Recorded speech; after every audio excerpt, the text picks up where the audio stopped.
이미 들어가 있으신 분들, 이분들은 날벼락을 맞은 거거든요. 그럼 이 상황에서 그럼 손절해야 되느냐, 장단기 금리차 역전됐으니 침체다 막 이렇게 생각하지 마시고 경제지표 3가지를 좀 자세히 보면서 가셔야 돼요.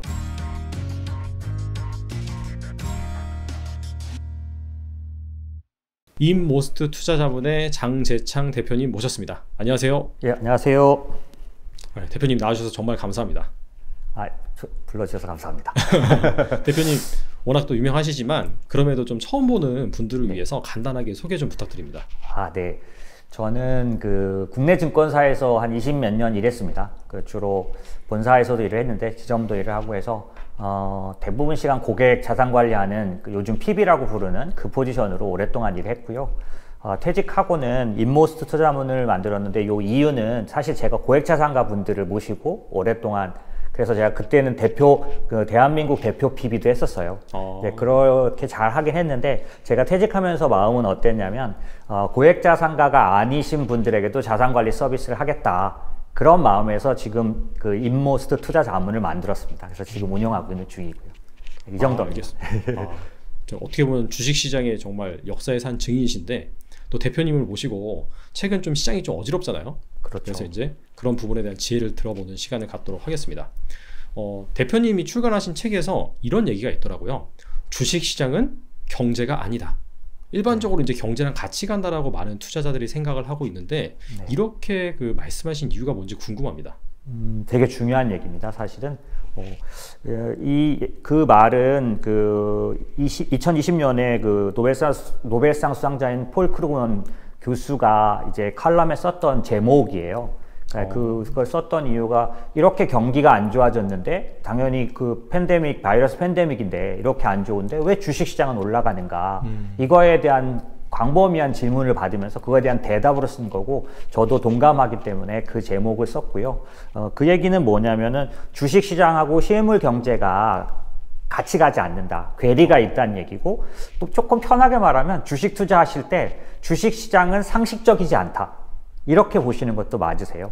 그래서 왜 그렇게 봤느냐 하면은 3가지 정도 이유가 있는데요. 첫 번째는 주식시장에 상장된 회사들, 그러니까 지금 크루그먼 교수 같은 경우는 S&P 500을 예를 들었는데, 저도 이제 코스피도 마찬가지입니다. 코스닥 그런 시장에 상장되려면 종업원 수가 500명 이상 되고요, 매출이 1000억 이상 돼야 돼요.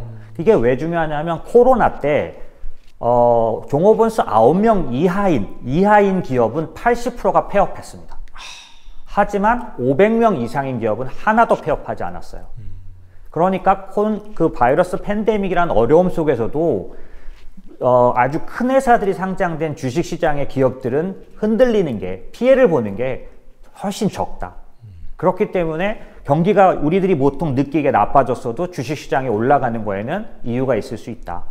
두 번째는 경기를 나타내는 것들을 저희는 보통 이제 경제 지표라고 하는데, 경제 지표 중에 경기를 제일 많이 말해주는 게 ISM이라 그래서 공급관리자협회에서 나오는 제조업 지수라는 거예요. 네. 근데 얘가 지나간 2년, 그러니까 코로나 이전에도 2년 동안 나빠지고 있었어요. 근데 코로나 때 물론 더 나빠졌지만은 그런데 주식시장은 사실 코로나 직전에도 계속 오르고 있었거든요. 이게 무슨 얘기냐면, 그냥 좀 제가 어렵게 말했나요? 간단히 말하면 미국 같은 경우에는 제조업 비중이 현재 8%밖에 되지 않아요. 그러니까 우리가 자주 보는 경제 지표는 다 제조업 기반된 지표인데, 제일 유명한 ISM 제조업 지수 같은 것들이 다 제조업 지표인데, 막상 그 제조업은 전체 경제 중에 8%밖에 안 된다는 거예요. 그러니까 제조업 지표를 보고 우리가 주식 투자를 하는 건 어떤 면에서는 상당히 핸디캡이 있다, 이런 거고요. 세 번째는 뭐냐면 산업 구조가 변했다는 거죠. 좀 전에 제조업 비중이 적어진 것도 산업 구조의 변화인 거지만, 사실 주식시장을 중심으로서 말해보면 S&P 500이라는 그 시장 전체에서 경제를 민감하게 나타내는 경기 민감 업종이 10% 이하로 줄어들었어요. 지금은 그럼 대부분 큰 게 뭘까요? 상상하시는 그대로입니다. 전 세계에서 가장 큰 기업 10개 중에 8개가 기술 기업이에요. S&P도 마찬가지입니다. 이 10개 기업이 전체의 30%를 차지해요. 그리고 대부분 IT, 커뮤니케이션 같은 이런 주로 기술주 업종이 S&P 500을 커다랗게 장악하고 있습니다.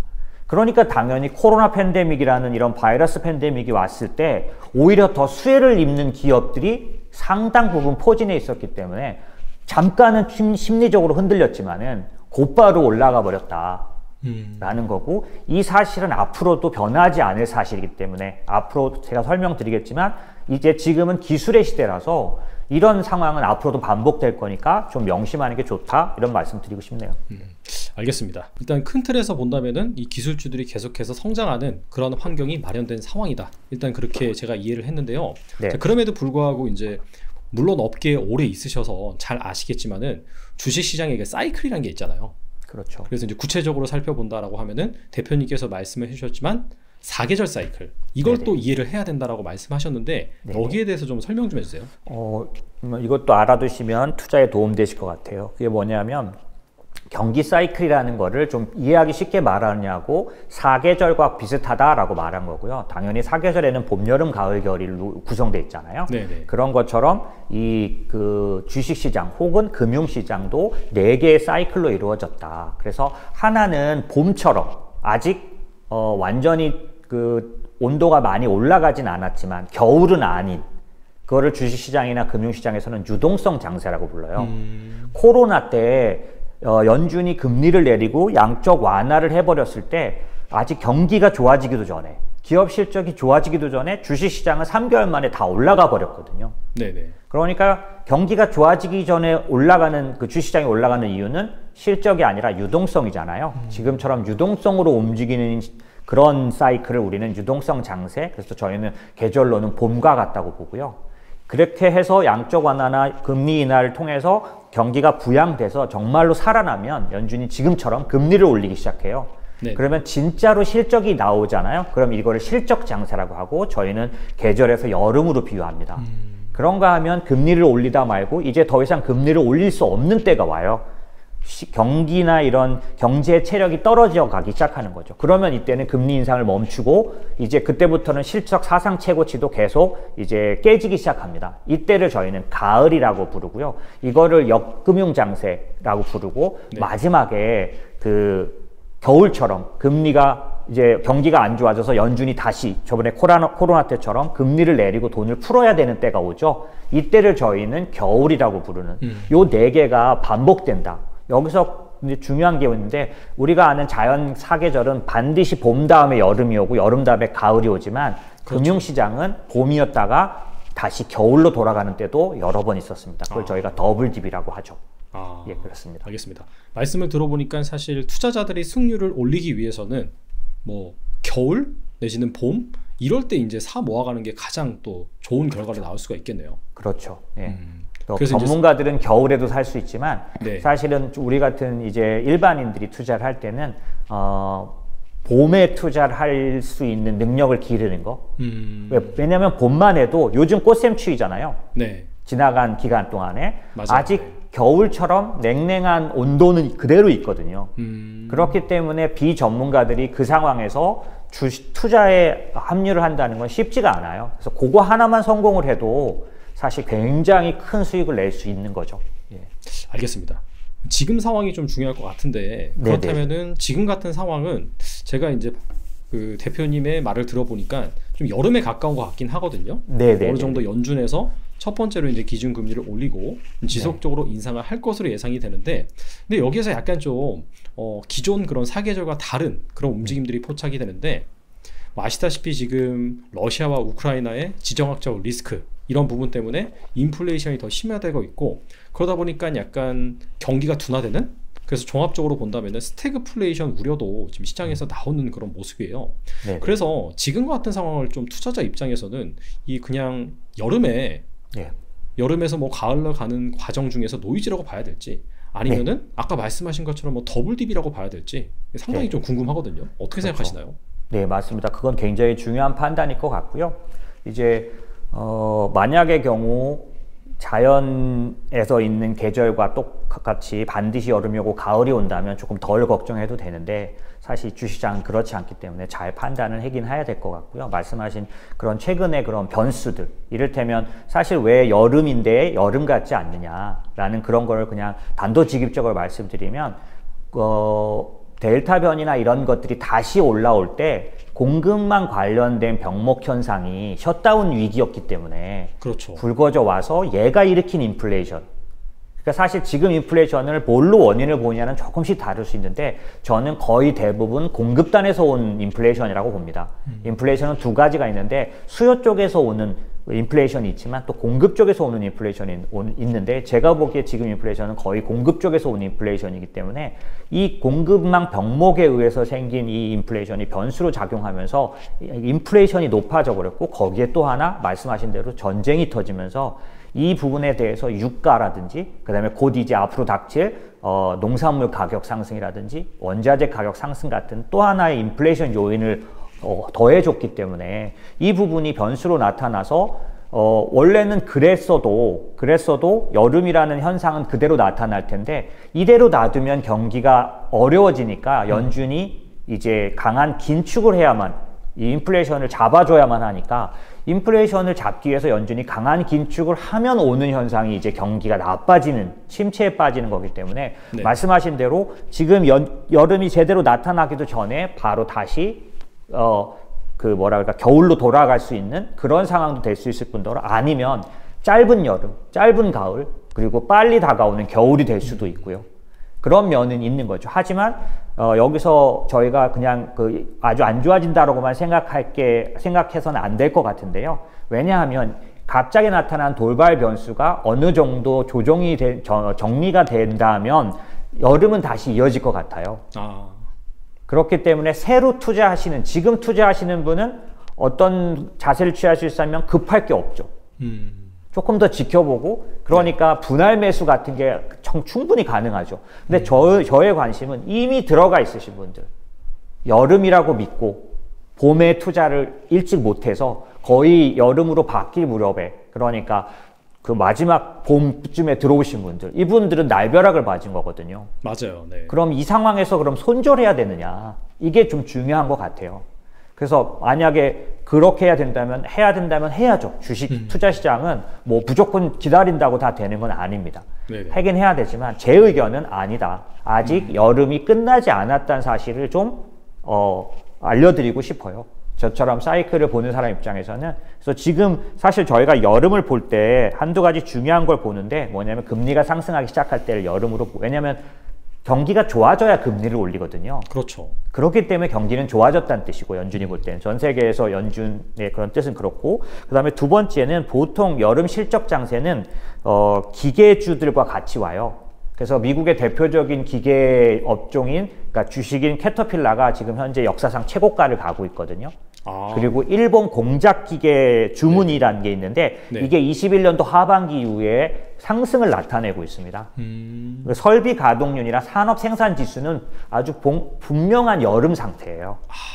다만 이제 연준이 금리를 빠르게 올리면 이게 바뀌지 않겠느냐라고 지금 우려를 하고 있는 상황이지 여름에 지표가 안 나타나고 있는 건 아닙니다.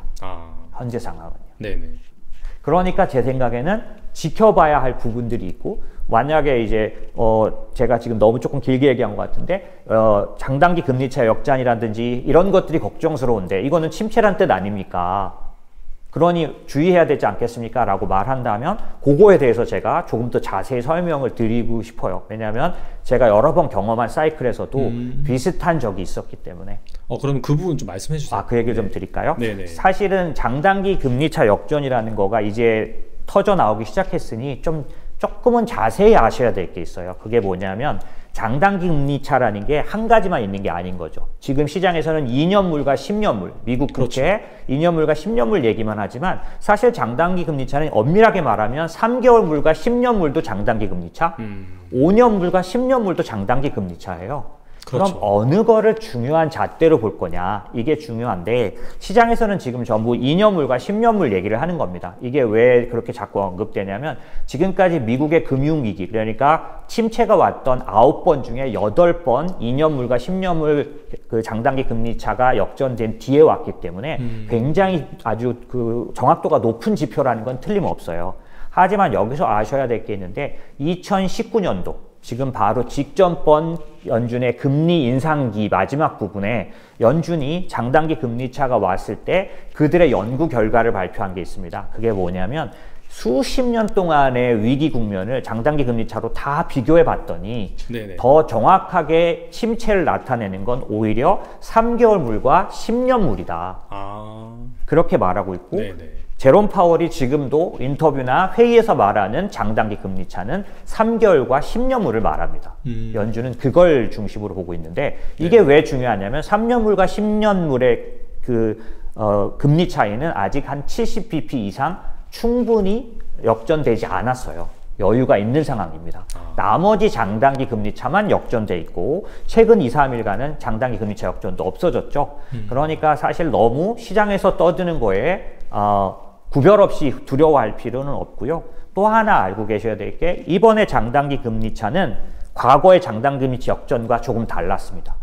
과거의 장단기 금리 차 역전은 언제 일어났냐면 장기 금리가 단기 금리보다 낮아지는 거니까 과거에는 장기 금리가 내려와서 역전됐어요.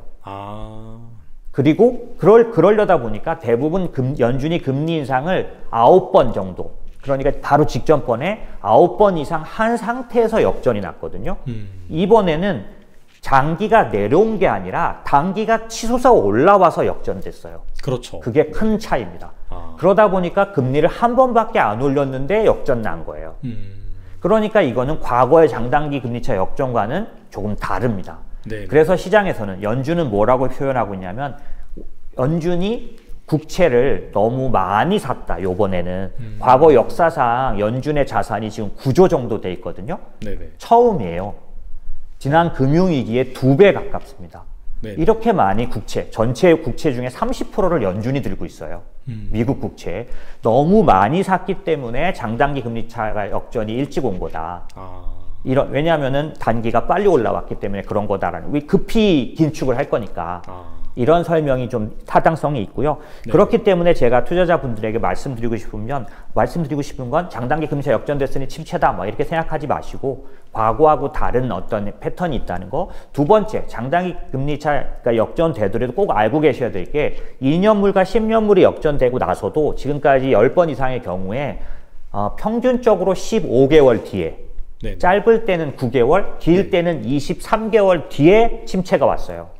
그러니까 당장의 문제는 아니죠. 그리고 요번에는 좀 특수한, 이번에는 다르다란 말, 이런 것처럼 요번에는 다른 점이 있으니 주의하실 게 있는데 이게 좀 중요합니다. 뭐냐면 경제지표 3가지를 좀 자세히 보면서 가셔야 돼요.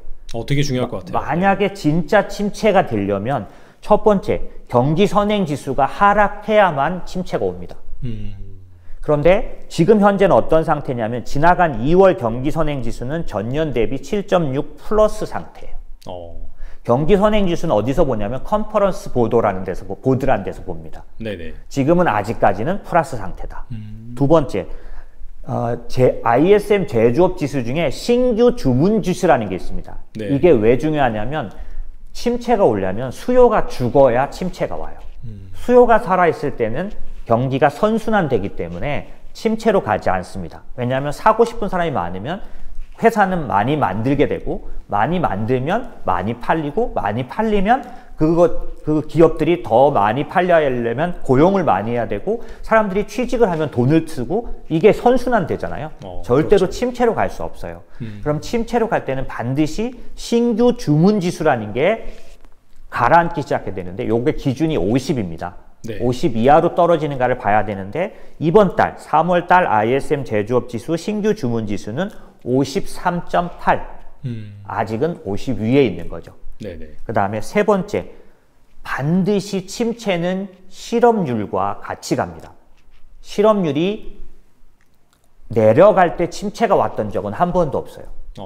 그렇기 때문에 신규 실업수당 청구 건수나 이런 실업률 같은 거를 자세히 지켜보고 있습니다. 지금은 어떠냐면 바로 직전번에 발표된 신규 실업수당 청구 건수가 20만 건, 고용이 43만 건, 이런 식으로 아주 고용이 좋은 상태예요. 네. 얘가 이제 실업자 수가 많아지는, 실업률이 올라가는 걸 말하죠. 지금은 실업률이 3.6입니다. 지난 발표가. 네. 이거보다 실업률이 올라가기 시작하면 주의해야 돼요. 이 세 가지를 지켜보면서 네네. 이게 변해야 침체가 오는 거지 무조건 장단기 금리차가 역전 났다 그래서 침체가 오는 것은 아니다. 이렇게 알아두실 필요가 있죠.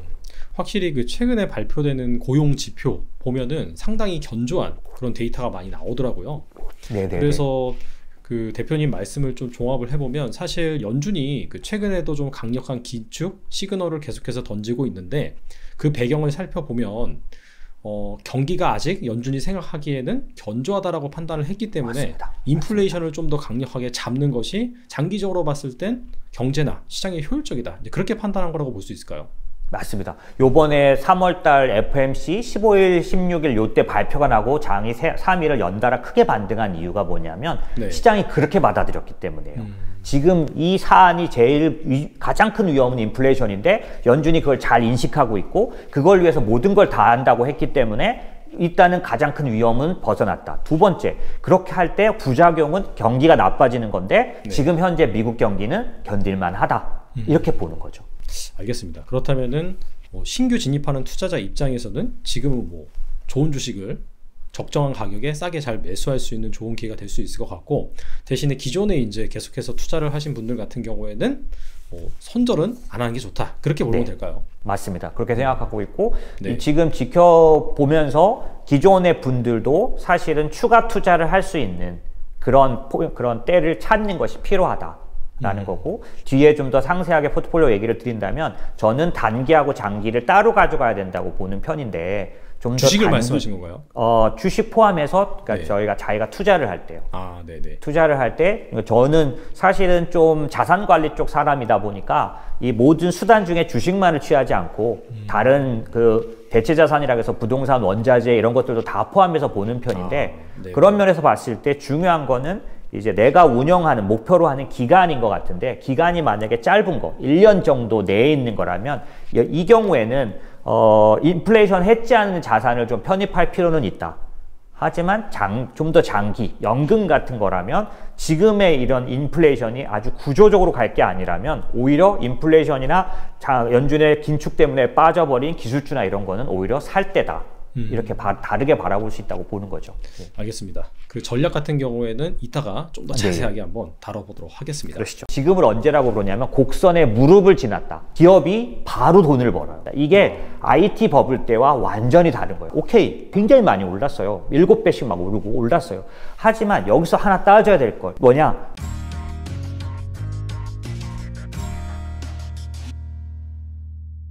지금까지 이제 4계절, 주식시장의 4계절 사이클, 그리고 현재는 이 4계절 사이클에서 어떤 상황이 있는지, 그리고 기존과 좀 다른 점 무엇인지, 투자자는 어떻게 투자를 해야 되는지 살펴봤는데요. 자, 또 하나, 또 사이클이 있잖아요. 네. 구조적인 사이클. 이건 뭔가요? 만약에 우리 일반 저희가 삶에서 사계절이라는 계절이들이 있는 것처럼 특히 대한민국은 사계절이 뚜렷한 편이잖아요. 그렇죠. 그런 것처럼 그 사계절은 누가 챙기지 않아도 오지 않습니까? 그런데 인간이 편안하고 행복하게 살려면 그 계절에 맞춰 살아야 되잖아요. 그런 것처럼 우리가 투자를 하려면 아까 말씀드린 경기 사이클이라고 말하는 그런 그러니까 경기가 나빠졌다, 침체에 빠졌다가 뭐 회복됐다가 확장됐다가 다시 침체에 빠지는 이 사이클을 자기가 무시하고 살면 나만 불행하다. 그런데 그런 우리가 적응해서 살아야 되는 사이클 그 하나처럼 또 하나의 사이클이 있는데 보이진 않지만 50년짜리 사이클이 있다는 거죠. 이건 뭐냐면 세계화 시대와 지역화 혹은 저희는 기술의 시대라고 말하는데 세계화 시대와 기술의 시대가 50년씩 반복되는 두 개가 서로 반복되는 사이클이 또 하나 있다는 거고 이거를 저희는 구조적 사이클이라고 부릅니다. 산업 구조가 커다랗게 변하는 거고 그럼 세계화 시대라는 거를 이해하기 위해서 간단히 설명을 드려보면 1970년대 이후에 냉전이 무너지면서 쉽게 말하면 소련과 중국이 WTO나 가트 체제에 합류하면서 어떤 일이 벌어졌냐면 전 세계 국가가 서로 교류하는, 무역하는 그런 시대가 왔는데 이런 거를 세계화라 부른다. 이건 금방 와닿으실 거예요. 세계화 시대. 그럼 세계화 시대라는 그 70년대부터 2010년까지 그 한 50년간 동안에는 뭐가 기업을 성장시켰고 어떤 것이 기업에게 돈을 벌게 했냐면 교역이었다는 거죠. 그래서 심지어 네. 70년대부터 2010년도, 그러니까 금융위기 전까지 가장 주가가 많이 오른 업종이 어디냐? 놀랍게도 해운주였었습니다. 그렇게 교역으로 GDP가 성장하는 그런 사이클을 저희는 세계화 시대라고 부르고요. 그런데 2010년도 이후부터 지금 요즘을 딱 생각하면 더 가까운데 지금은 네. 중국과 미국이 투쟁하고 있고 최근에는 러시아와 우크라이나가 전쟁을 했는데 이상하게 유럽과 미국이 편먹고 러시아, 중국, 사우디아라비아, 이란 막 이런 데들하고 갈라지는 블록 경제 이런 것들이 이거는 당연히 과거의 그런 세계 교역 그런 그 세계화 시대는 아닌 건 분명히 알 수 있지 않습니까? 그렇죠. 이거를 그래서 저희가 신냉전 시대가 왔다 혹은 블록 경제가 시작됐다라고 말하고 이게 코로나 이전에는 미국과 중국의 패권 전쟁 정도이더니만 네. 지금은 어떻게 됐냐면 코로나를 겪고 나서는 모든 나라들이 밸류 체인을 아시아에다 뒀더니 우리가 죽을 수도 있네. 혹은 앞으로 시대에서 에너지 패권은 너무너무 중요하네. 이런 것들을 알게 되면서 자기 자신이 독자적인 밸류 체인을 자기 나라에다 만들어야겠다. 혹은 에너지 패권에 있어서 러시아에게 휘둘리는 유럽이 되지 말아야겠다. 네네. 걔네들한테 목매고 살아서는 안 되겠다. 이런 것들이 생기면서 어떤 거냐면 서로를 투쟁하는, 서로에 대해서 교역하지 않는 그런 시대가 이제 가고 있는데 이게 2010년도에 금융위기 이후에 생겼다는 거고요. 그 시대의 특징은 아까 세계화 시대는 교역으로 GDP가 성장했다면 지금 서로 반목하고 신냉전 시대고 글로벌 시대의 반 세계화 시대에는 뭐가 그러면 기업을 성장시키느냐? 기술의 발전이었다는 거죠. 요 샘플은 언제이냐면 1920년부터 1970년까지 우리가 지금 쓰고 있는 모든 기술이 다 그때 나왔습니다. 네. 그런 시대가 지금 와 있고 앞으로 한 40년 정도 더 돌아갈 거라는 거죠. 그러면은 이제 50년 주기로 계속해서 구조적인 그런 기술 트렌드가 바뀐다라고 하셨는데 한 책에서 보면은 40년은 생산성 향상의 시기가 온다라고 말씀을 하셨는데 이 얘기는 한 10년 같은 경우에는 이미 그 기술 발전이 좀 진행이 됐고 그런 부분이 더 발전을 하면서 생산성이 향상되는 그런 쪽으로 이해를 할 수 있을까요? 맞습니다. 그러니까 생산성 향상이라는 거를 네. 조금 더 정확하게 해석해 보면 생산성을 숫자로 나타낼 때 그 전체의 그러니까 이 보통 이 식으로 말씀드리는 게 훨씬 더 좋은데 네네. 노동 총 생산 그러니까 만약에 대한민국이면 대한민국이 모두 생산한 전체를 대한민국의 노동자의 총 노동 시간으로 나눈 거 이게 생산성의 개념입니다. 네네. 그러니까 그냥 우리가 포인트로 알고 있는 게 뭐냐면 생산해 낸 거에서 노동 시간이 작으면 작을수록 생산성이 높다라고 할 수 있죠. 기술의 발전은 뭘 가져오냐면 노동자의 노동 시간을 줄여주면서 생산물은 같거나 더 크게 만들어주는 그게 기술의 발전이고 여러분이 그냥 쉽게 떠올릴 수 있을 게 뭐냐면 테슬라의 자율주행 전기차 네네. 그 안에서 자율주행 4단계까지만 가도 우리는 많이 자유로운 시간을 누리게 되잖아요. 거의 독서하고 영화 보고 이럴 수 있다는 거잖아요. 네네. 그런 것처럼 만약에 여러 가지 기술이 융합되면서 로봇 기술이라든지 인공지능 기술이 발달했을 경우 인간에게 오는 건 뭐냐면 생산물이 작아지는 건 아니고요. 생산물은 똑같거나 더 많아지는데 인간이 직접 노동하는 시간이 줄어드는 걸 말하거든요. 그런데 과거 지금 2000년부터 2010년까지 정도는 인터넷이 나오고 IT 버블이라 그래서 기술 기업들이 꽤 나왔는데도 불구하고 생산성이 그러니까 높아지지를 못했어요. 왜냐하면 지금 말씀드린 대로 인간의 노동을 줄여줄 만큼 기술이 발전하지 못했던 거고 지금은 기술들이 아주 융합을 하면서 그게 아주 꽃을 피우는데 여기서 이제 하나 제가 알려드릴 게 기술 발전의 곡선이라는 게 있습니다. 이 곡선 중에는 기하급수 곡선이라는 게 있고 산술 곡선이 있는데 산술급수 곡선이 있는데 아시다시피 산술급수는 뭐냐면 따박따박 오르는 거죠. 근데 기하급수는 옆으로 가다가 커브를 그리면서 마치 복리곡선과 같아요. 네네네. 그런데 2000년 초입의 IT 버블 때는 옆으로 가고 있었기 때문에 기술에 대한 기대는 있었지만 결과물은 아직 안 나온 옆으로 가고 있었는데 저희 같은 사람들은 지금을 언제라고 그러냐면 곡선의 무릎을 지났다. 곡선의 무릎이 뭐냐면 이 기하급수 곡선에서 이렇게 동그랗게 튀어나온 무릎처럼 튀어나온 부분. 네네. 이 무릎처럼 튀어나온 부분을 지나면 어떤 일이 생기냐면 기업이 바로 돈을 벌어요. 이익을 내는데 시간이 너무 짧아지는 거죠. 기술에 의해서. 네네. 그래서 지금은 어떤 용어를 쓰냐면 기하급수 기업이라는, 이익을 내는데, 쉽게 말하면 주식시장에 들어와서 시총 1조를 가는데 네. 과거에 그 S&P 500의 기록으로 보면 20년이 걸렸어요. 우리가 아는 뭐 유명한 기업들, GM이라든지 뭐 유명한 아주 그런 유명한 기업들이 20년이 지나서 시총이 1조가 됐는데, 지금 기술 기업은 6개월도 지나지 않아 시총 1조를 갑니다. 그러니까 이렇게 기하급수적으로 성장하는 게 왜 가능하냐라고 봤더니 그냥 우리가 기대감으로 주가를 많이 올려줘서 그러냐? 그게 아니고 요즘의 기술 기업은 기술 융합으로 시작하기 때문에, 예를 들면 에어비앤비, 예를 들면 에어비앤비는 자동차 숙박업소인데 자기네들이 소유를 안 하기 때문에 힐튼과 같이 호텔업을 한다고 쳤을 때도 자기네들이 호텔을 짓거나 숙박업소를 짓는 자본이 안 들어가잖아요. 그렇죠. 하지만 대여를 플랫폼이기 때문에 바로 수익이 발생하잖아요. 그러니까 요즘 기술 기업은 자본은 적게 들어가고 이익은 빨리 발생을 해서 바로 현금이 쌓이는 기업. 그래서 저희가 아주 가치 있게 여기는 기술 기업은 대부분 현금 보유 비중이 아주 높습니다. 이게 IT 버블 때와 완전히 다른 거예요. IT 버블 때는 미래를 산 거였기 때문에 엄청난 주가는 똑같이 높았지만 그 기업들이 현금이 없었어요. 지금은 시작하자마자 6개월 내에 시총 1조가 가면서 현금이 엄청 쌓여있는 기업이라는 거죠. 이게 차이라고 볼 수 있죠. 알겠습니다.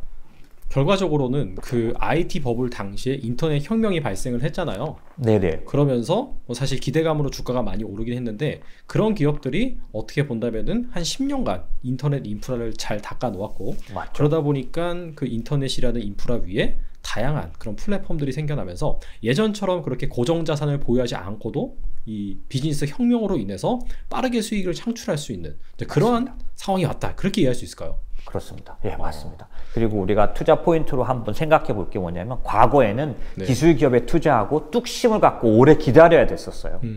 저희가 가치 투자할 때 다 그렇지 않습니까? 이 기업이 가치는 있는데 가격은 떨어져 있으니까 이 기업이 제대로 가치를 인정받을 때까지 뚝심을 갖고 기다려야 됐잖아요. 그런 것처럼 기술 기업도 얘네가 정말 대단한 걸 갖고 있어 라고 하면서 엄청나게 그냥 희망만 갖고 기다리는, 그냥 돈 하나도 못 버는 기간이 예전에는 길기도 했었단 말이죠. 그런데 지금은 그렇지 않습니다. 지금은 기술 간의 융합을 하기 때문에, 아까 기술의 시대의 무릎 곡선이라고 했잖아요. 무릎. 여기를 이미 지나버렸기 때문에 이제는 기술끼리 융합을 해버려서 짧은 시간 안에 돈을 벌어요. 그러니까 과거처럼 기술 기업을 투자할 때 뭐 미래의 꿈을 먹는 투자를 하지 않고도 지금은 정말 당장 돈을 버는 기술 기업을 찾기가 좋은 상황, 쉬운 상황이라고 보시면 됩니다. 사실 듣다 보니까 결과적으로는 이 기술주에 어떻게 본다면은 큰 투자 기회가 있을 것 같긴 한데, 근데 이제 혹자는 이렇게도 말하기도 해요. 지난 10년간 그 미국의 뭐 빅테크 주식이라고 하죠. 이 기술주들의 대표되는 종목들인데 너무나도 많이 올랐기 때문에 앞으로는 쉽지 않을 것이다. 그리고 약간 좀 부정적으로 보시는 분들 같은 경우에는 이거 닷컴 버블이 재현될 수도 있다 라고 말씀을 하시는데, 이 부분에 대해서는 그러면 반대 의견을 가지신 거네요. 그렇죠.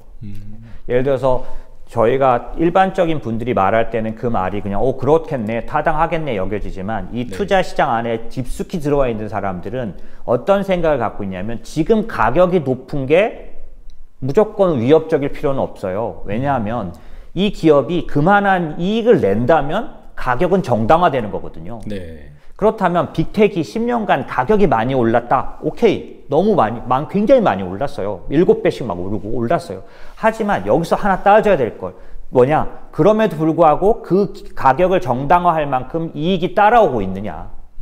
이건데, 돌아가셔서 우리 보시는 분들 한번 확인해 보십시오. 2021년 4분기, 작년 12월까지, 지금 실적이 이제 가장 온기로 나온 거는 그렇으니까 4분기 실적을 보시면 빅테크 5개, 6개, 7개의 미국 빅텍의 EPS 상승률, 그러니까 분기가 상승률이 두 자릿수예요, 다.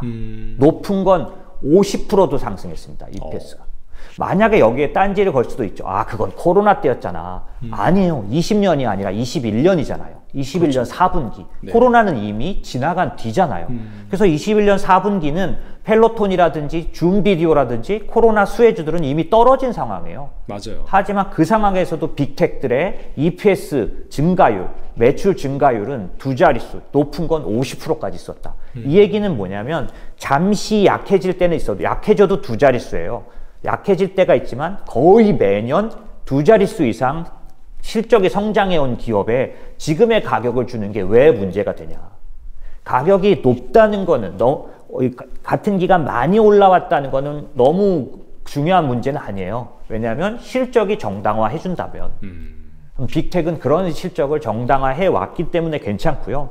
문제는 저희가 지금 좀 일찍 살 수 있는 그런 기업 기술주들 네네. 아직은 적자인 상태. 그렇죠. 이런 애들을 어떻게 볼 거냐 이런 문제인데 그냥 본인이 결정하면 될 것 같습니다. 뭐냐면 나는 흑자로 되기 전에 기업은 안 사.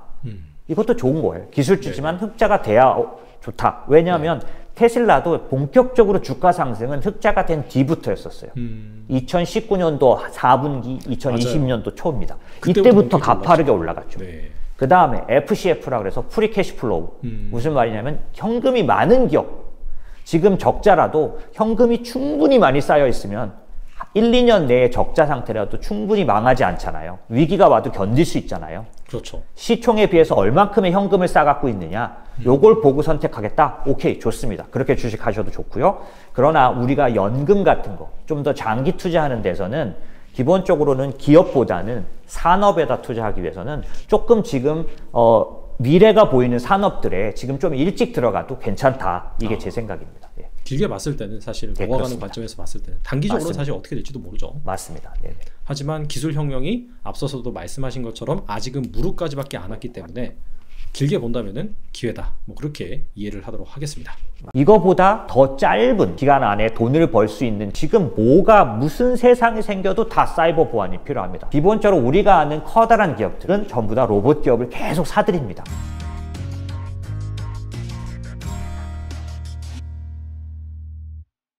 또 그리고 그 종목 투자에서 이제 산업 투자로 좀 바뀌어야 된다. 그런 말씀을 하셨는데 이건 무슨 의미인가요? 개인이기 때문에 그렇습니다. 사실은 전문가일수록 주요 기관 투자자들, 헤지펀드 운영자라든지 이런 사람들은 종목을 투자하는 게 맞죠. 그래서 워렌 버핏 같은 사람도 뭐라고 했냐면 자기는 종목에다만 투자했으면서 한두 종목에 집중했으면서 자기 아내에게는 자기가 죽고 나면 S&P 500 인덱스를 사라 이렇게 맞아요. 말했잖아요. 그렇게 말했어요. 그렇죠? 그리고 그 계란을 한 바구니에 담지 말라 그렇게 말했다면 자기는 그렇게 안 했거든요. 이게 뭐냐면 전문 투자자와 개인 투자자의 차이인 거죠. 여러분의 목적이 전문 투자자가 되는 거라면 제가 말하는 산업에 투자해야 된다라는 건 100% 맞는 건 아닙니다. 네네. 그런데 저는 이런 사람들을 전제로 한 거예요. 뭐냐면 나도 나의 삶을 살아야 될 거 아닙니까? 투자만 공부할 수는 없죠. 매일 주식만 들여다볼 수는 없지 않습니까? 그렇죠. 단지 내가 투자하는 이유는 이거밖에 없어. 내가 인생을 살아가면서 필요할 때 준비된 자금이 준비되어 있기를 바라는 거야. 내가 필요할 때 쓰려고 투자하는 거야 라고 한다면 조건이 좀 있어야 되는데 너무 내 시간을 잡아먹지 말아야 됩니다. 왜냐하면 나머지 인생, 여행이든 독서든 뭐 가족과의 삶이든 이런 나의 개인적인 취미든 이런 것들을 할 시간도 충분히 주어질 만큼 있으면서 투자의 결과가 있어야 되잖아요. 네네. 그리고 두 번째는 필요할 때 돈이 있으려면 기간적으로 40년을 준비할 돈이 있고 그 다음에 필요할 때 돈이라면 우리 집을 마련하기 위해서라면 앞으로 2, 3년 뒤에 쓸 돈이 있고 내 아이들을 위해서라면 10년 뒤에 쓸 돈이 있고 이런 것처럼 시간이 다르다는 거죠. 그러면 이 시간이 다른 거에 대해서 어떻게 똑같이 주식 투자 하나로만 준비하겠냐라고 생각을 한다면 제 생각엔 자연스럽게 투자라기보다는 자산 관리가 더 필요한 사람이 있다. 자산 관리가 더 마음에 들고 그런 스타일의 투자를 하고 싶은 사람이라면 그런 사람이라면 종목을 찾아내기가 쉽지가 않아요. 왜냐하면 정보는 굉장히 많습니다, 지금. 네네. 그렇기 때문에 반대로 정보가 너무 많으니까 어떤 문제가 생기냐면 특별한 정보를 구별해낼 능력이 없는 거죠. 아, 그렇죠. 또 어려우시죠? 제가 이런 얘기 들어요. 제가 주식 브로커로 90년대 후반기에 주식 브로커 생활을 오래 했어요. 그때 당시는 어땠냐? 인터넷으로 주문을 내던 때가 아니니까 제가 전화로 주문을 받던 때예요. 그럴 때는 어떤 시절이냐면 제가 만약에 제가 있었던 증권회사 리서치 센터에서 리포트가 나오고 그들이 우리한테 교육을 해줄 때 삼성전자를 커버하는 애널리스트가 삼성전자를 탐방합니다. 수시로. 그래서 갔다 와서 자기가 갔다 왔더니 야근하고 있고 벌써 6개월치 수주가 이미 다 들어와 있더라. 이런 얘기를 해줍니다. 그러면 저희는 우리 고객에게 삼성전자를 사시죠. 그렇게 해서 삼성전자를 사줍니다. 그런데 이런 상황일 때는 적어도 제가 신문에 나오기 한 달 전에는 적어도 한 달 이상 전에 삼성전자의 사정을 더 먼저 알 수 있었어요. 왜냐하면 그 당시에 삼성전자를 탐방 가는 사람이 어디 있습니까? 애널리스트 말고는 없죠. 그러게요. 그러니까 적어도 저는 매경, 한경 신문에 나오기 한 달 전에 삼성전자를 살 수 있었어요. 그러니까 저는 적어도 제 고객들에게 한 달 이상 빠른 수익률을, 먼저 사는 수익률을 돌려줄 수 있었죠. 지금은 어떠냐면 인터넷이 있기 때문에 애널리스트 정보들 뿐만이 아니라 전문자들의 정보 혹은 사실상 엔지니어 정보까지 올라와 있어요. 그러니까 사실 투자할 줄 아는 사람들은 그 정보를 찾기만 하면 제가 적어도 90년대 말에 벌 수 있었던 한 달을 벌 수가 없는 거예요. 그걸 저희가 뭐라 그러냐면 주식 투자에 있어서 정보의 그런 어떤 대칭성. 네. 예전에는 비대칭성이었어요. 네. 제가 정보가 우위가 있었죠. 증권회사에 그렇죠. 있었으니까. 네. 근데 지금은 누구나 다 우위에 있지 못해요. 주식에 한해서는. 종목에 한해서는. 그렇기 때문에 제가 말씀드리고 싶은 게 뭐냐면 종목에서 정말 투자 포인트를 찾아내려면 공부도 많이 해야 되고 서칭도 많이 해야 되고 심지어는 탐방도 해야 돼요. 그러니까 만약에 자기의 삶을 중요시하는 시간을 중요시하는 사람은 이렇게 투자할 수는 쉽지가 않습니다. 그렇기 때문에 그런 경우라면 사실은 종목을 선택하는 것보다는 지금 세상은 제가 아까 기술의 시대로 가고 있다고 말씀드렸잖아요. 기술이 세상을 끌어가고 있습니다. 네네. 그런데 기술은 어떠냐면은 갑자기 쑥 나타나진 않아요. 예를 들어서 저 같은 사람이 조금 열심히 공부했더니 저는 유전자 기술 관련해서는 상당히 많은 얘기를 할 수 있습니다. 한두 시간은 떠들 수 있어요. 예를 들면 2020년도에 2명이 노벨상을 탔어요. 크리스퍼 캐스9이라는 유전자 편집 네네. 기술을 가지고 이 사람들이 나와서 다 에디타스라든지 크리스퍼 테라퓨틱스라든지 회사를 차렸습니다. 이 사람들은 유전자 관련된 그 편집 기술을 가지고 불치병을 치료하는, 암을 치료하는 유전자 치료제를 지금 만들고 있거든요. 네네. 그런 것처럼 이런 식으로 태동돼서 지금 가는 기간을 우리가 얼마든지 알 수 있어요. 그렇기 때문에 제가 생각할 때는 오히려 그 중에 크리스토 테라퓨틱스를 투자하는 종목을 선택했다가 그 회사가 가다가 성장을 못 해버리면 나는 실패가 되지만 유전자 편집 기술이라는 그 산업에다가 투자를 하면은 네네. 왜냐하면 요즘은 그런 어떤 산업에 투자하는 ETF들이 많아요. 그렇죠. 그래서 아크에서 내놓은 지노믹이라고 말하는 아크지라는 ETF를 사면 제가 말씀드린 유전자 편집, 유전자 치료, 그 다음에 유전자 검색 이거에 대한 모든 기업들을 한꺼번에 투자할 수 있거든요. 그렇죠. 그러니까 유전자 산업에다 투자하는 거죠. 지놈 프로젝트예요. 네. 여기다가 투자를 한꺼번에 해놓으면 사실 시간이 지나면서 그 중에 어떤 기업이 큰 기업이 되든지 그 산업은 성장하게 돼 있다는 거죠. 그러면 제가 보기엔 앞으로 2년 내에 상당히 좋은 성과를 주는 결과를 줄 거기 때문에 거꾸로 그 안에 있는 에디타스를 고를 거냐 아니면은 일루미나를 고를 거냐 뭐 이런 걸 고민할 게 아니라 일루미나나 에디타스가 크리스퍼 테라피틱스가 다 들어있는 ETF 그 ETF를 사버리면은 편안하게 2년을 기다릴 수 있다는 거죠. 그것도 더군다나 만약에 매달 사기만 하면 더 안전하게 할 수 있다는 거죠. 저는 개인이라면 네네. 시간이 아깝고 하지만 자기가 인생을 살면서 필요한 자금은 반드시 필요하니까 그 자금을 5년, 10년, 40년에 걸쳐서 만들 사람이라면 그거에 맞춰서 지금처럼 태동하는 산업들을 반드시 이 세상을 바꿔놓을 그런 산업들에 투자해 간다면 지금처럼 투자 수단이 충분히 주어져 있을 때는 충분히 가능하다. 저는 그렇게 생각하기 때문에 그런 주장을 하고 있는 거죠. 알겠습니다. 또 말씀을 듣다 보니까 또 좋은 투자 산업 섹터 이런 것도 말씀을 해주셨어요. 약간 네. 유전자 편집 기술 관련 ETF도 말씀해 주셨는데 이런 차원에서 또 책에 5대 기술주 테마로 10년을 투자하라 이런 얘기가 있거든요. 예. 자, 그래서 생명공학 쪽은 말씀해 주셨으니까 그 밖에 좀 투자자가 주목해야 될 만한 구조적인 기술 혁신이 발생을 하는 그런 산업 대표적으로 뭐가 있을까요? 지금은 사실 연준이 만약에 긴축을 지금처럼 이제 약속대로 혹은 지금 허용된 범위대로 한다면 제가 보기엔 올해 아무리 50bp씩 두세 번 올리고 양적 축소를 해도 올해 안에는 중립금리라는 데까지 못 가기 때문에 올해 침체를 걱정할 상황은 아니에요. 네네. 하지만 내년도에는 오늘 처음으로 뱅크 오브 아메리카에서 미국 침체를 주장하기 시작했는데 거기서도 내년 하반기에 침체가 올 거라는 거예요. 그래서 만약의 경우 내년도에 침체에 들어갈 수 있는 상황이 올 수도 있다라고 본다면 기술주를 투자할 때도 어떻게 투자하는 게 좋냐면 듀레이션이 짧은 기술주. 무슨 얘기냐면 돈을 이미 벌고 있고 돈을 버는 기간이 멀지 않은, 아까 제가 말씀드린 지노믹, 진 에디팅이라든지 진 테라피 같은 이런 쪽들은 듀레이션이 조금 길어요. 제가 아까 3년, 2년을 잡았잖아요. 저는 2년을 보고 있습니다. 네네. 이거보다 더 짧은 기간 안에 돈을 벌 수 있는 기술주들에게 투자하는 게 더 안전하겠죠. 그래서 이렇게 듀레이션이 짧은 기술주들을 본다면 첫 번째 산업이 뭐가 있냐면 사이버 보안. 사이버 보안. 사이버 보안은 왜 그러냐면 지금 뭐가 무슨 세상이 생겨도 다 사이버 보안이 필요합니다. 예를 들어 볼까요? 얼마 전에가 아니라 몇 년간 가상자산 시장이 커져가고 있습니다. 그렇죠. 그렇죠? 가상자산 시장에서도 가장 치명적인 위험이 뭐냐? 사이버 보안이. 그렇지 않겠습니까? 얼마 맞아요. 전에도 그 코인 한 군데가 도난당했잖아요. 그렇죠? 해킹 당해가지고.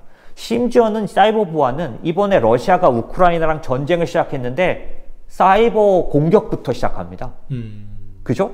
그런 것처럼 기본적으로 이제 이 사이버 보안은 아주 가장 중요한 영역. 작년도에 미국은 아주 중요한 두 개의 공격을 받았어요. 하나는 뭐냐면 송유관 업체가 공격을 받아서 미국 전역에 있는 한 5개 주에서 휘발유를 5일 동안 못 팔았어요. 송유관 업체가 사이버 공격을 받아서. 네네. 하나는 육가공 업체가 공격을 받아서 며칠 동안 판매가 중지됐었어요. 이게 무슨 얘기냐면 온라인, 오프라인 다 이제 예외 없이 사이버 공격의 대상이라는 거예요. 그렇기 때문에 바이든도 작년도에 2번이나 빅텍들을 불러서 사이버 보안 관련된 회의를 했습니다. 그리고 빅텍에게 부탁을 한 거죠. 그래서 이 안에 있는 기업들은 빠르게 돈을 벌고 있습니다. 크라우드 스트라이크 같은 것들인데, 그러면 이 사이버 보안 업체가 지금 가격이 많이 높아져 있냐? 아니요. 지금 왜 기회냐면 작년도 12월부터 올해 1, 2월까지 올해 들어서 연준이 금리를 빨리 올린다는 걱정 때문에 기술주 성장주는 다 같이 빠져버렸어요. 맞아요. 네. 그렇기 때문에 사이버 보안 주식들도 16%, 17%씩 빠졌고, 제가 말씀드린 클라우드 스트라이크 같은 데는 미국의 전체 애널리스트 40명, 50명 중에서 거의 대부분이 스트롱 바이 상태인데도 불구하고 작년 12월 고점에서 얼마 전까지도 40% 빠져 있었습니다. 그러니까 저 같은 경우는 올해 1, 2월이 이런 그 듀레이션이 짧은 기술주에게는 정말 매수 기회였다. 지금도 그렇게 생각을 하고 있어요. 그래서 사이버 보안을 추천드리고 싶고, 또 하나는 로보틱스, 그러니까 로봇 기업들이죠. 로봇 기업에 투자하는 거는 그 글로벌 X 같은 데서 내놓은 BOTG라는 ETF가 있는데, 그 ETF, 그 BOTG 같은 경우에는 일본 기업이 한 40%, 50% 정도 차지해요. 사실 전 세계 로봇 기술은 일본이 가장 막강합니다. 그렇죠. 한국도 로봇 강국이긴 한데요. 일본이 가장 1위 국가고요. 이 로봇 기술은 왜 필요하냐? 왜 필요하냐면 지금 잘 생각해 보시면 전 세계가 다 같이 싸우고 있는 그 전쟁 중에 뭐가 있냐면 글로벌 밸류 체인을 이제 해체하고 자국 내에다가 밸류 체인을 만들겠다. 그래서 온쇼어 혹은 니어 쇼어링 혹은 리쇼어링. 그래서 외국에 있는 기업이 들어와라. 예를 들면 미국 같은 경우 미국 내에다 반도체 산업을 다시 만들겠다는 겁니다. 그렇죠. 미국이 과거 지나간 40년 동안 어떻게 했냐면 설계는 절대로 놔주지 않고 미국이 잡고 있었어요. 그래서 반도체 설계는 무조건 미국, 인텔이죠. 이런 암이라든지 이런 데가 갖고 있고요.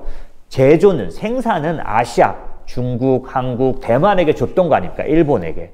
근데 이제 미국이 미국 내에다가 생산도 만들겠다는 거죠.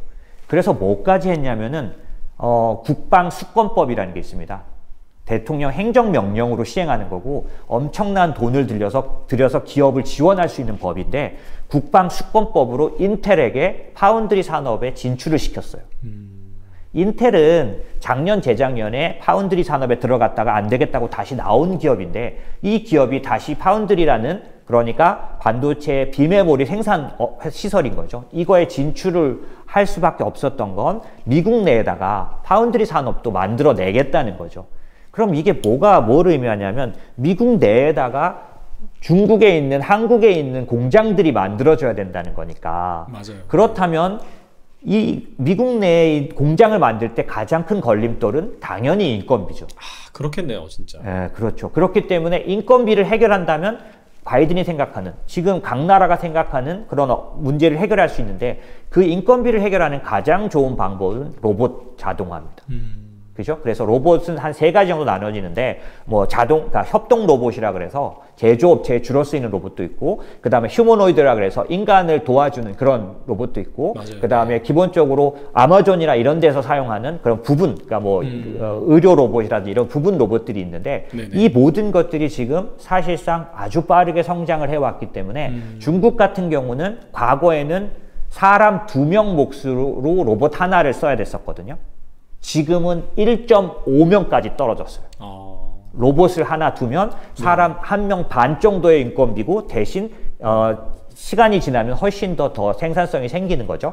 자, 이런 식으로 로봇 관련된 산업은 커질 수밖에 없기 때문에 만약에 조금 더 빨리 돈을 벌고 그거 어떻게 제가 말하는 게 과언이 아니다. 저 사람 좀 과한 소리 한다라고 생각하지 않으셔도 될 증거가 뭐냐면 여러분이 알고 있는 큰 기업이 다 로봇 회사를 사고 있어요. 잘 보세요.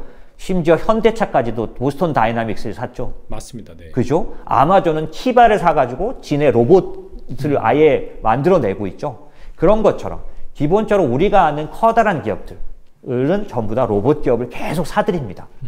이유가 뭐냐 생각해보면 아까 말씀드린 그런 인건비 또 하나는 UAM 그게 진출하기 위해서도 로봇이 필요하죠. 그 다음에 전기차에도 로봇 기술이 반드시 필요하죠.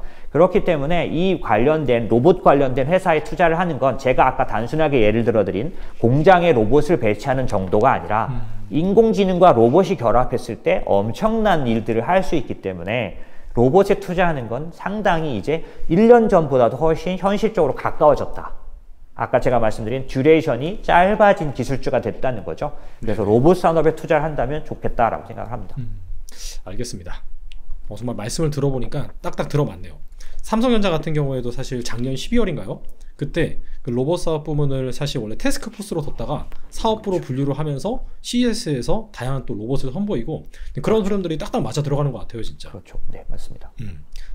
알겠습니다. 감사합니다. 다만 의견을 제가 조금 나눠서 드려야 될 것 같은데 삼성전자와 그다음에 카카오, 네이버 여러분에게 혹시 제가 거부감을 드릴지 모르겠어요. 지금은 무조건 사자. 하지만 좀 더 중장기적으로 투자할 때는 지금 떨어졌지만 계속 사고 있는데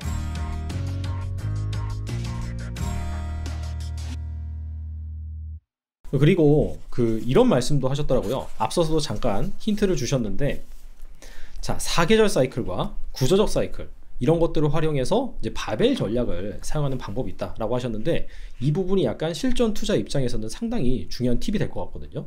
네.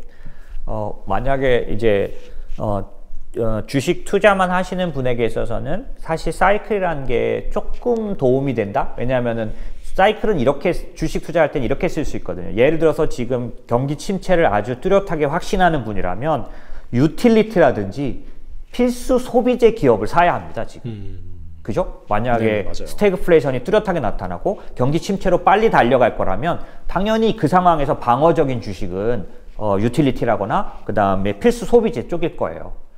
그 주식 투자할 때는 그런 정도를 사용할 수 있겠지만은 그게 아니라 제가 말씀드린 자산 관리의 개념에서 보면 제가 아까 말씀드린 것처럼 단기적으로 1년간 운영해야 할 자금이 있고 5년간 운영해야 될 자금이 있고 연금처럼 10년 이상 운영해야 될 자금이 있을 경우 두 개의 사이클 중에 어떤 거를 채용하느냐는 이 기간에 따라 결정난다는 거고요. 만약에 1년이라든지 2년 정도의 비교적 짧은 기간 동안 운영할 돈이라면 구조적 사이클만 감안을 해서는 급하게 떨어지는 하락이라든지 이런 걸 힘들어질 수 있다는 거죠. 그렇죠. 그리고 또 올라가는 수익률도 상당히 미진할 수 있다는 거죠. 그래서 짧은 기간 운영하는 자금들에 대해서는 구조적 사이클과 경기 관련된 경기 사이클을 같이 섞어 놓는 것이 훨씬 더 좋다. 왜냐하면 그럼 아니지. 그럼 경기 관련된 사계절 사이클만 하면 더 좋은 거 아니야? 라고 생각하실 수 있는데 왜 구조적 사이클도 감안해야 하냐면 기본적으로 어떤 게 있냐면 지나간 10년 동안만 데이터를 뽑아보면은 가치주가 더 많이 올랐냐 성장주가 많이 올랐냐를 가지고 이렇게 비교를 해보면 지나간 10년 동안에서 단순하게 한 1년 정도 빼고는 대부분의 기간 동안 성장주가 훨씬 많이 올랐어요. 작년에도 심지어 2021년조차도 혹시 대표님도 기억하시죠? 작년도에는 뭐 가치주 우위다, 맞아요, 뭐 가치주 투다 뭐 이런 얘기 많이 들었던 시기임에도 불구하고 네네. 작년을 딱 비교하면은 가치주가 성장주보다 더 우세하지 않습니다. 왜냐하면 중간에 몇 개월씩 성장주가 빠르게 강하게 올라갔었기 때문에 네네네. 그런 면에서 길게 놓고 보면 항상 성장주가 더 우위에 있는 게 뚜렷한 정도예요. 그게 정상적인데 왜 그러냐면 아까도 말씀드린 기술의 시대이기 때문에 기업이 돈을 벌려면 기술의 기반 없이는 지금은 돈을 벌지 못합니다. 왜? 교역이 막혔잖아요. 네네네. 만약에 우리나라에다가 미국이 반도체 공장을 세우는 게 예전처럼 된다면야 괜찮은데 이제 여기다 안 세우기 때문에 기술이 없는 곳은 기술이 개입되지 않은 기업은 EPS 상승률이나 실적 상승이 좋지가 못할 수밖에 없어요. 그래서 저희가 그걸 국영제라고 부르거든요. 그러면 국영제 기업은 계속적으로 실적이 떨어지기 때문에 한번 예를 들어 볼까요? 만약에 조금 전에 말씀 나눈 것처럼 경기 침체가 빨리 오고 그 다음에 스태그플레이션이 올 때 그 중간에 어떤 거 나타날 것 같냐면 성장이 희소해지는 상황이 옵니다. 기업들 실적이 떨어지기 시작했다는 거죠. 네네. 그럼 이럴 때도 뚜렷한 실적을 보이는 기업이 어딜까요? 성장주일 가능성이 극히 높습니다. 아까 제가 미국의 빅텍이 이미 10년간 매년 2자릿수 성장을 해왔다라고 말씀드린 것처럼 성장주가 훨씬 더 우월한 그 실적을 낼 가능성이 많아요. 왜 그런지 말씀드려 볼게요. 작년도, 그러니까 2020년 코로나 때 바이오 기업 같은 경우에 무슨 상황이 벌어졌냐면 셧다운 위기였기 때문에 임상이 모두 중지됐습니다. 맞아요. 네. 근데 돈은 그 전에보다 6배가 더 들어왔어요. 벤처 캐피탈에 투자받은 것까지 합치면 네. 6배 이상 돈이 투자가 증가했습니다. 그럼 그 쌓여있는 돈들이 언제 돌아가기 시작할까요? 올해 빌어서 돌아가기 시작합니다. 오미크론으로 인해서 상황이 바뀌기 시작한 거죠. 그러면 폭발적으로 이제 실적을 내놓기 시작하겠죠. 그러면 이 바이오 기업의 폭발적인 결과물은 지금 침체로 가고 있는 상황에서는 좀 생뚱맞은 결과지만 거기에는 히스토리가 있죠. 왜? 작년도 재작년도에 셧다운 됐기 때문에 임상이 중지됐었기 때문에 빅파마들이 올해 아주 집중적으로 쏟아붓기 때문에 갑자기 실적이 나오는 것처럼 보일 거라는 거죠. 그런 것처럼 각자의 산업들은 스토리가 있어서 아주 침체로 들어가는 구간 중에서도 뚜렷한 실적을 내놓을 가능성이 극히 높기 때문에 기본적으로 저희가 투자를 포트폴리오를 짤 때 짧은 기간을 할 때도 50% 정도는 성장주 위주의 구조적 사이클을 따르는 투자를 가져가는 게 안전하다. 왜냐하면 올해 지금 3월달 그 FMC 그 회의 끝나고 나서 갑자기 기술주가 오르는 거 보셨나요? 봤어요. 네. 그 전까지는 갑자기 또 기술주가 많이 떨어진다고 이제 금리 올리면 기술주가 약하다 그러더니 FOMC 끝나고 나서는 거의 한 10일, 20일 동안 기술주가 지배하는 시장이었었잖아요. 어제 그저께도 나스닥만 오르고 막 이러잖아요. 그런 것처럼 사실 사람이 생각하는 것보다 훨씬 더 많은 경우에 성장주가 갑자기 유리한 것처럼 드러나는 그런 모습이 지금 지나간 10년 동안 있었어요. 그렇기 때문에 성장주를 반을 섞는 게 필요하고 하지만 단기적으로 투자할 때 왜 경기 사이클이 중요하냐면 아까 제가 경기 사이클은 봄, 여름처럼 확장기가 있다. 그때는 경기에 민감한 것들이 주로 오릅니다. 그렇기 때문에 같은 선택을 할 때도 경기에 민감한 기업들을 좀 배치를 해놓으면 수익률은 훨씬 더 좋아요. 작년에 저희 같은 경우는 이 경기 민감주를 50%, 그 다음에 성장주를 50% 넣어놨는데 작년 11월 말일 성적으로 보면 굉장히 좋은 성과를 냈습니다. 그 바벨로 들어간 네네. 게. 왜냐하면 기술주도 나쁘지 않았는데다가 그렇죠. 경기 민감주라는 것도 상당히 좋은 상황이었기 때문에 그래서 그런 것처럼 짧은 기간 운영하는 포트폴리오에는 이 두 개를 같이 가져가서 물론 지금은 봄, 여름 그런 사이클이니까 당연히 그 안에 경기 민감주가 들어갔지만 만약에 가을, 겨울 쪽으로 간다면 당연히 포트폴리오에서 아까 말씀드린 유틸리티나 필수 소비재 같은 걸 넣는다면 훨씬 더 방어적이면서 성과를 올려줄 수 있는 게 나올 거라는 거죠. 그래서 이런 식으로 해야 되고 하지만 만약에 장기적으로 운영하는 연금 같은 데서는 구조적 성장주를 주로 해야 되는 이유가 뭐냐면 제가 종목이나 어떤 그런 선택에 있어서 혹은 어떤 지금 침체라고 보지 않았는데 침체가 올 수 있지 않겠습니까? 침체가 예고하고 오는 부분이 그렇게 크지 않을 테니까. 그렇죠. 만약에 우리가 생각지 않은 사이클을 잘못 맞췄을 때 오는 리스크를 연금 같은 경우에는 어떻게 그러면 해지할 수 있느냐. 그 해지하는 방법은 이거죠. 뭐냐면 속도보다는 방향이 중요하다.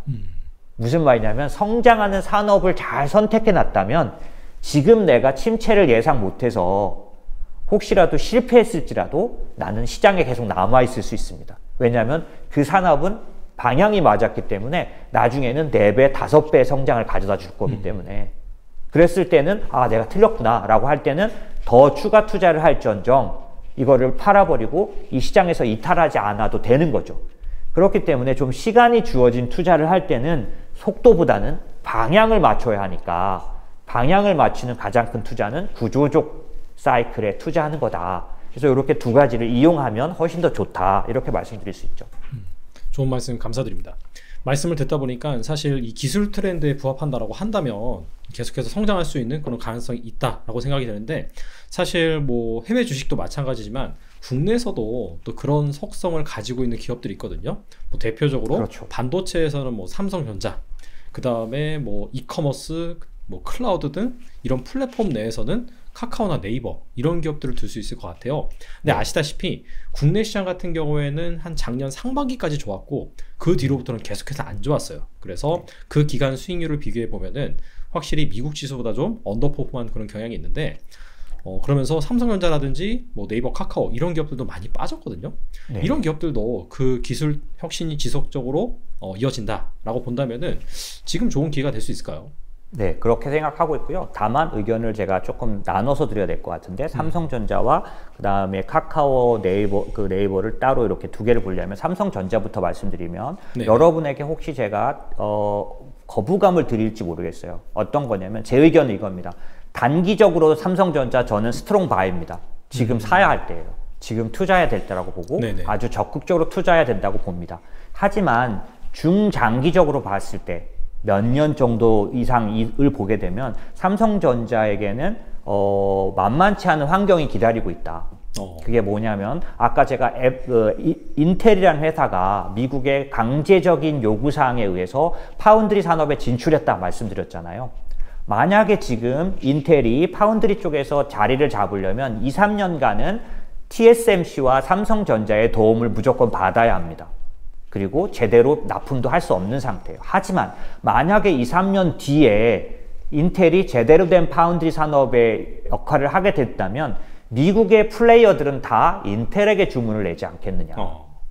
그렇다면 TSMC는 독보적인 비메모리 파운드리 산업에 있어서 30%에서 40% 점유하는 1등이라는 위치를 어느 정도 지킬 수 있겠지만 10%대를 갖고 있는 삼성전자는 다소 위태로울 수도 있다. 라는 생각을 하기 때문에 그 외에도 메모리나 낸드, 프레시 쪽도 지금은 이 수율 좀 더 높은 기술로 가기 위해서 너무 많은 돈이 들어가요. 그러니까 3나노, 뭐 4나노 뭐 이런 거 구분 있지 않습니까? 그렇죠. 이런 구분에서 조금이라도 더 정밀한 걸 하려면 요즘은 너무 천문학적인 돈이 들어갑니다. 그렇기 때문에 1등을 지키는 게 사실 쉽지 않고 하지만 메모리에 있어서는 삼성전자나 하이닉스가 1등을 지키리라고 보는데 아까 제가 말씀드린 것처럼 미래를 움직이는 반도체는 메모리 쪽보다는 설계 그 다음에 파운드리 이런 쪽들이 좌우할 가능성이 많은데 네. 그 시장에 이미 발을 디딘 삼성전자는 대단하긴 해요. 그걸 준비했고 이미 경쟁력을 갖고 있으니 저로서는 지금 무조건 사야 된다고 보죠. 하지만 몇 년 뒤에 그 시장은 훨씬 더 격화될 거고 왜? 밸류체인이 각 나라에 만들어질 건데 그렇다면 삼성전자가 수주를 따오는 게 지금처럼 그렇게 쉽지 않다. 지금보다 어려워질 거다라고 보기 때문에 제 삼성전자 의견은 지금은 무조건 사자. 네네. 하지만 좀 더 중장기적으로 투자할 때는 삼성전자 단일 종목보다는 반도체 업종에 투자하는 ETF를 투자하자. 우리 같은 경우는 뭐 타이거나 그 다음에 코덱스에 반도체 업종 ETF가 있는데 이 안에는 주로 뭐가 있냐면 하이닉스가 한 20% 정도 들어가 있고요.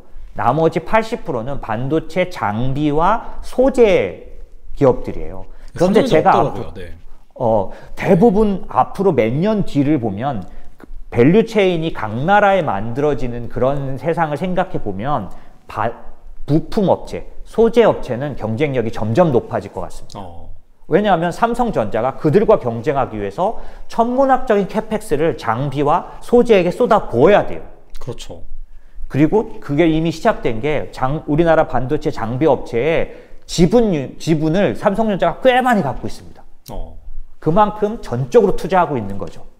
그러면 이들의 경쟁력은 사실 글로벌에서 점점점 올라갈 거라고 봅니다.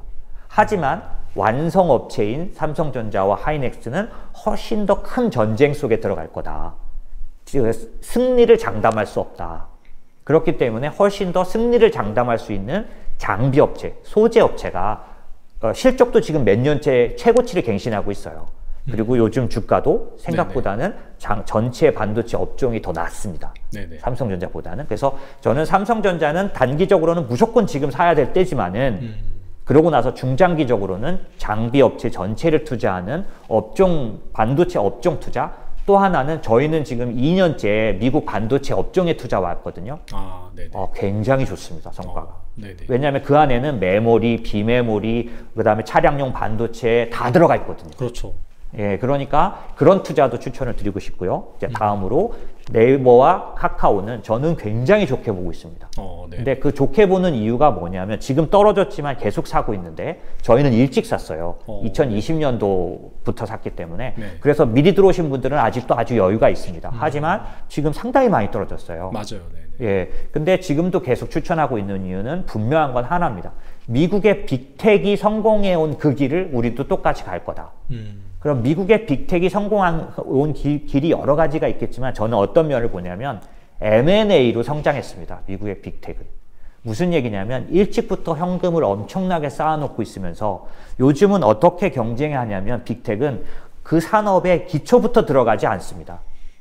그 산업이 정말로 돈을 버는 상태가 될 거라고 보여질 때 그 산업에서 당장 중심에 있는 회사를 그냥 통째로 사버립니다. 그렇게 진출을 해야 경쟁력이 있게 돼요. 산업부터 들어가면 오히려 기초부터 들어가면 오히려 어렵죠. 대표적으로 미국의 빅텍들이 아주 거대한 플랫폼들을 인수함으로 해서 1위 플랫폼이 됐던 얘기는 예를 들면 구글은 안드로이드 같은 거를 가져갔으니까 지금 그렇게 됐지 않겠습니까? 맞아요. 그런 것처럼 기본적으로 빅텍이 가진 그런 M&A 능력, 현금 능력, 그게 그들의 지금을 만들었다. 예를 들어서 제가 사례 하나를 들어볼게요. 아마존은 4년 전에 필팩이라는 의료 서비스 회사, 헬스케어 회사를 사들였습니다. 아마존이 필팩을 사서 4년 동안 뭘 준비했느냐? 미국의 헬스케어 시장, 원격 의료 시장의 1등 업체가 될 준비를 해왔어요. 지금 작년도에 한 해 동안 아마존 직원들에게만 원격 의료와 그 다음에 의료 서비스, 필팩이 뭐 하는 데냐면 처방이 떨어지면 처방전대로 그 약을 포장해가지고 집까지 배달시켜주는 일을 하는데요. 그런 회사를 4년 전에 사서 아마존이 지금 서비스를 준비해가지고 알렉사와 하고 엮어서 원격 의료 시장을 열어가고 있는데 아마존이 4년 전에 필팩이라는 거대한 회사를 사들여서 그 분야에서 1등인 회사를 사들여서 지금 그렇게 이미 수준이 올라왔기 때문에 지금 바이든의 정책 중에 가장 큰 정책, 인플레이션 대항 정책 중에 하나가 뭐냐면 의료비 떨어뜨리는 겁니다. 의료비를 떨어뜨리려면 미국의 그 헬스케어 시장이 개혁이 와야 되거든요. 이럴 경우 원격 의료라든지 그 다음에 이 의료 서비스 시장은 완전히 바뀌게 될 거예요. 근데 아마존은 아마 데뷔하자마자 이제 헬스케어 업종으로서 데뷔하자마자 1등 기업이 될 것 같습니다. 왜냐하면 아까 말씀드린 대로 원격 의료를 위해서 알렉사도 이미 준비되어 있죠. 인공지능이 갖춰진 비서 스피커를 갖고 있으니까요. 원격 의료라는 게 어디서든, 왜냐하면 알렉사에 카메라를 달아놨어요. 그럼 그런 것처럼 이런 식으로 어떤 산업에서 아주 의미 있는 수준을 단박에 달성하는 이유가 4년 전에 그 기업을 인수해서 키워왔다는 거잖아요. 마찬가지로 네이버와 카카오도 그렇게 하고 있다. 제가 예를 하나 들어드리면 4년 전에 인공지능 기업, 인공지능 스타트업이 한국에 100개가 시작했습니다. 네네. 교수님들이. 그 중에 상장은 4년 만에 2개밖에 안 됐어요. 나머지들은 자본이 다 떨어져서 아주 싼 값에 네이버와 카카오에게 인수당했습니다. 시총 500억도 인정받던 기업도 10억에 카카오에게 팔렸어요. 그런 식으로 이미 네이버와 카카오는 헬스케어 기업을 5개, 4개 인수한 상태입니다. 그런 식으로 아주 유망한 스타트업이나 그 분야에서 의미 있는 기업을 사들여서 그 산업이 실제 돈을 번게 만드게 하는 일에는 네이버와 카카오가 선수인 거죠. 근데 미국의 빅텍이 이렇게 성장해 왔기 때문에 네이버와 카카오는 이미 그런 궤도에 올라갔다라는 거고, 아시다시피 가상자산 거래소 2개가 하나씩 딱딱 갖고 있죠. 그렇죠. 그런 것처럼 우리가 생각할 때 돈을 벌 수 있는 유망한 시장에 이들은 벌써 이미 포진돼 있다는 거죠. 그럼 이런 유리한 위치가 하루 이틀에 바뀌지 않을 거고, 다만 시장에서는 뭘 우려하냐면 규제 때문에 마음대로 되는 거 아니냐라고 말하고 있는데, 사실 이거는 하나의 팩트 말씀드리고 싶은 건 작년도 21년도 12월에 마이크로소프트의 그 독점 규제 담당했던 변호사가 부사장으로 임명됐어요. 네. 무슨 의미냐면 미국의 빅텍들도 하나의 사업 부분처럼 규제에 준비를 몇 년째, 10년째 계속 해오고 있다는 거죠. 우월한 돈과 엄청난 그런 자원을 들여서 독점 규제를 준비해 가고 있다는 거죠. 그러면 카카오랑 네이버는 안 하겠냐는 거죠. 카카오는 좀 뒤늦게 당하긴 했지만은 여기도 이미 이제 본격적인 준비가 시작될 거고, 엄청난 돈을 들여서 준비해 가고 있기 때문에 규제에 대해서 이제 어느 정도 대응해 나가는 건 앞으로 계속 나오게 될 거고, 그것보다 오히려 산업을 앞질러가는 그들의 그런 그 현금력, 그 다음에 오랜 동안 미리 사업에 진출해 있는 그런 어떤 그런 우월성들이 앞으로 몇 년간은 이들에게 아주 우월한 그런 결과를 줄 거다. 제가 실적은 지금 보고 있지만 말씀 안 드리겠는데요. 3년 전, 4년 전에 진출한 산업들에서 지금 30%, 40%의 실적 그 성장률을 지금 보여주고 있어요. 이미 뭐 아시다시피 뭐 컨텐츠 쪽도 있고, 카카오 같은 경우는 모빌리티에서 이미 뚜렷한 성적을 보여주고 있잖아요. 그렇죠. 이런 것들이 근데 3, 4년 전에 이미 기업 인수를 통해서 시작됐다는 거, 이런 일이 반복될 거기 때문에 제가 생각하기에는 앞으로 네이버와 카카오는 미국의 빅텍의 의미만큼 성장할 거로 보고 있고, 그럼 지금 어떻게 하면 좋겠냐라고 한다면 각각을 투자하시는 것도 좋겠고, 만약에 한국에 KRX 인터넷 지수라는 게 있습니다. 그 ETF를 사시면 타이거나 코덱스 다 나와 있는데, 그 안에 카카오가 30%, 네이버가 30%, 뭐 이런 식으로 거의 50%에서 60% 이 두 종목이 차지해요. 나머지 인터넷 기업이 투자하죠. 그러니까 이런 식으로 ETF로 2개를 한꺼번에 투자해 놓으시는 것도 거의 좋은 투자가 될 거다. 저로서는 그런 이제 인터넷 지수 투자, ETF죠. ETF 투자를 더 권유드리고 싶습니다. 예. 알겠습니다. 한 가지만 또 궁금한 점이 있어서 여쭤보겠는데요. 사실 네이버 같은 경우에는 대표님 말씀하신 대로 그렇게 받아들이면 될 것 같긴 한데, 카카오 같은 경우에는 최근에 좀 주가 빠진 이유를 구체적으로 살펴보면 자회사 상장 이슈, 그것 때문에 약간 수급이 분산된다, 그런 부분에 있어서 주주들이 좀 실망한 부분도 있어요. 그래서 이 부분은 어떻게 보시나요? 사실은 잘못된 겁니다. 저는 주식 브로커 생활을 90년대 후반부터 하고 그 다음에 자산관리로 돌아섰는데, 저는 한국 주식으로 오랜 동안 씨름을 했던 사람이에요. 근데 실망하고 떠났죠. 사실 지금도 한국 주식을 투자하지만은 저희 지금 포트폴리오에서 작년 같은 경우는 한국이 한 30% 정도 됐었어요. 저희는 거의 미국 위주로 합니다, 주로.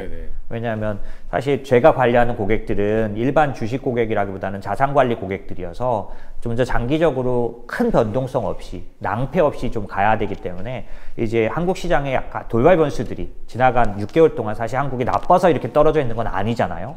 뭐 그렇죠. IPO 대여가 들어온다든지 뭐 이런 것들 때문에 그런 거잖아요. 이제 그런 것들을 피하기 위해서 미국 위주로 투자를 하는데요. 그렇게 된 데에는 한국을 줄여놓은 데는 지금 말씀드린 이런 한국 기업들의 독특한 좀 나쁜 점, 예를 들면 배당을 정말 안 합니다. 그렇죠. 예, 네. 예, 그런 것들. 그다음에 지금 지배구조에 관련해서는 저희가 좀 정리가 돼야 된다고 봅니다. 그런데 이 빅텍들은 아마 빨리 길을 찾아갈 겁니다. 그리고 지금 들어온 정부가 어떻게 할지가 이제 변수가 되겠죠. 제가 생각하기엔 근데 한국 기업들도 이제 가만히 있지는 못할 겁니다. 왜냐하면은 정말 많은 그 투자자들이 글로벌 투자를 하고 있어요. 그러니까 과거처럼 당하지 않습니다. 그래서 아마도 변화가 있어야 될 것 같고, 지금 지적하신 그 부분은 저는 제도가 잘못돼 있다. 바꿔야 된다. 네네. 저는 그렇게 생각합니다. 확실히 그 제도가 좀 그런 구비가 되고, 카카오 같은 경우에도 여러 차례 이제 그런 이슈 때문에 노이를 겪었기 때문에 앞으로는 그럴 가능성이 낮다. 이제 그렇게 생각하고 유망하다고 보면 될까요? 저는 적응해 갈 거라고 봅니다. 왜냐하면 이들이 보는 비즈니스는 예전처럼 그렇게 옛날 재벌 기업의 개념을 이들은 갖고 있지 않고요. 자본시장에 관련된 그런 부분들을 기본적으로 갖고 있습니다. 그렇기 때문에 제가 생각하기에는 빨리 적응을 하고, 요즘 ESG도 아주 커다란 이슈잖아요. 그렇죠. 이제 지금 당장 말씀 나눈 그 법된 그런 어떤 그런 규정들에 의해서 자기네들이 어려운 것을 둘째치고 ESG로 생각하면 이거는 굉장히 점수를 떨어뜨리는 거예요. 그렇기 때문에 살아남지 못하죠. 지금 어떤 시대입니까? 그죠? 글로벌 투자를 받지 못합니다. 그러니까 이 문제는 국내 문제뿐만이 아니라 해외를 다 생각해서도 이들은 아마 제일 빨리 받아들일 거다. 저는 이제 그렇게 생각합니다. 예. 알겠습니다. 오늘 대표님 모시고 정말 좋은 말씀 많이 나눴는데, 무엇보다도 제가 되게 인상 깊었던 거는 너무 쉽게 예를 잘 들어서 말씀해 주셨어요. 그래서 아마 보시는 분들 같은 경우에도 쏙쏙 잘 들어올 것이라 생각이 되고, 지금 사실 뭐 기준금리 인상, 스태그플레이션, 지정학적 우려 때문에 주식시장이 변동성이 되게 심한데, 사실 이렇게 단기적인 그런 흐름에 급급하기보다는 대표님 말씀처럼 큰 기술의 변화, 그 구조적인 사이클의 변화를 여러분들께서도 잘 참고를 하셔가지고 여유 있는 성공 투자하셨으면 좋겠습니다. 네, 지금까지 인모스 투자자문의 장재창 대표님 나오셔서 감사합니다. 네, 감사합니다.